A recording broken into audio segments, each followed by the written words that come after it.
में बॉयलर फटने से जहां बाग अफराद की तादाद 16 हो गई। इमदादी कार्रवाइयां जारी। बॉयलर धमाके से फैक्ट्री में आग लग गई। धमाका इस कदर जोरदार था कि फैक्ट्री जमीन बोस हो गई और मुलाका मकानों की छतें गिर गई। ड्राई बकवा से मलबा हटाया जा रहा है। फैक्ट्री और घरों के मलबे तले मजीद अफराद के दबे होने का खदशा है। डेप्यूटी कमिश्नर फैसलाबाद का कहना है कि धमाके से 3 से 4 फैक्ट्रियां जमीन बोस हुई हैं। मुलाका घरों को भी नुकसान पहुंचा। रेस्क्यू, सिविल डिफेंस और दीगर इदारे इमदादी सरगर्मियों में मसरूफ हैं।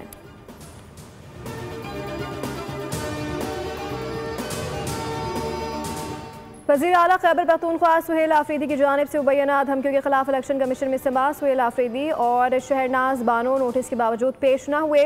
चीफ इलेक्शन कमीशन ने कहा कि हमने वज़ीर आला KPK को ज़ाती हैसियत में तलब किया था। वकील अली बुखारी ने वज़ीर आला की हाज़िरी से इस्तिस्ना की दरख्वास्त दे दी। वो एक मीटिंग में है। वज़ीर आला को DRO ने भी तलब कर रखा है। इलेक्शन कमीशन ने रिमार्क्स दिए वो यहाँ पेश नहीं हो रहे तो DRO के पास कैसे पेश होंगे। अगर वज़ीर आला का वो बयान दुरुस्त हुआ तो क्या होगा। वज़ीर आला KP ने इंतखाबी अमले को धमकाया।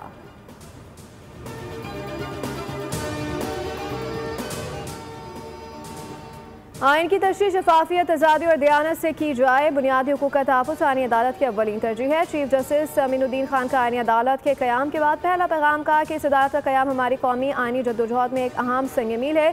अदालत को एक नहायत अहम और नाजुक फरीज़ा सौंपा गया है। इस अदालत का किरदार सिर्फ कसाई नहीं है बल्कि एक मुक़द्दस ज़मानत है जो कौम के शहरियों की ज़िंदगियों, आज़ादियों और उमंगों पर बराह रास्त असरअंदाज होती है।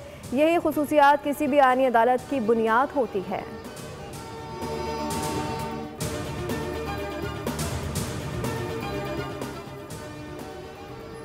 रेलवे को तजावुज़ात के खात्मे से किसने रोका है। कब्जा हो रहा था तो क्या रेलवे आंखें बंद करके बैठा था। वफाकी आईनी अदालत ने रेलवे अराज़ी पर तजावुज़ात की रिपोर्ट तलब कर ली।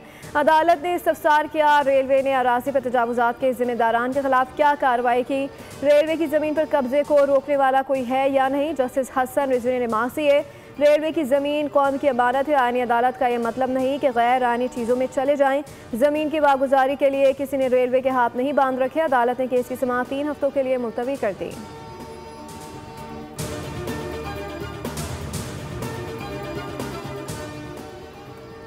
हुकूमत ने जुलाई तो अक्टूबर रबा माली साल में 650 अरब रुपए कर्ज हासिल किया। गुज़श्ता माली साल इसी अरसे में 480 अरब कर्ज लिया गया था। इक़्तिसादी उमूर डिवीज़न की दस्तावेज़ के मुताबिक रबा साल 4 माह में 170 अरब रुपए ज़ायद कर्ज लिया गया।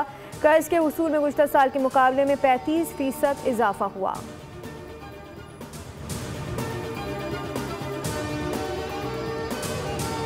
नायब वज़ीर आज़म इसहाक डार के दौरा बर्सिस में अहम मुलाकातों का सिलसिला जारी। सिल्वेनिया के नायब वज़ीर आज़म से मुलाकात में 2 तरफ़ा ताल्लुकात पर गुफ्तगू की गई। मुख्तलिफ शोबों में ताउन बढ़ाने के अज़्म का इजहार किया गया। तर्जुमान दफ्तर ख़ारजा के मुताबिक फ़रक़ी ने 2 तरफ़ा तिजारती और इक़्तिसादी ताउन को बढ़ाने पर जोर दिया।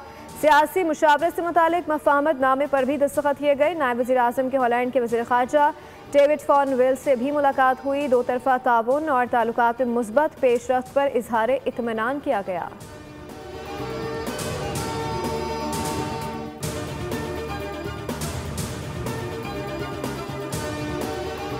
और ट्रम्प आज शीयों के पहले मुस्लिम मेयर ज़हरान ममदानी से मुलाकात करेंगे। ज़हरान ममदानी डोनाल्ड ट्रंप की तनकीद के बावजूद इलेक्शन में नुमाया अक्सरियत से फाते बने थे। ज़हरान ममदानी के तर्जुमान ने मुलाकात की तस्दीक करते हुए कहा कि नौ मुंतखब मेयर रिवायती आज़ों के मुताबिक सदर से मुलाकात करेंगे।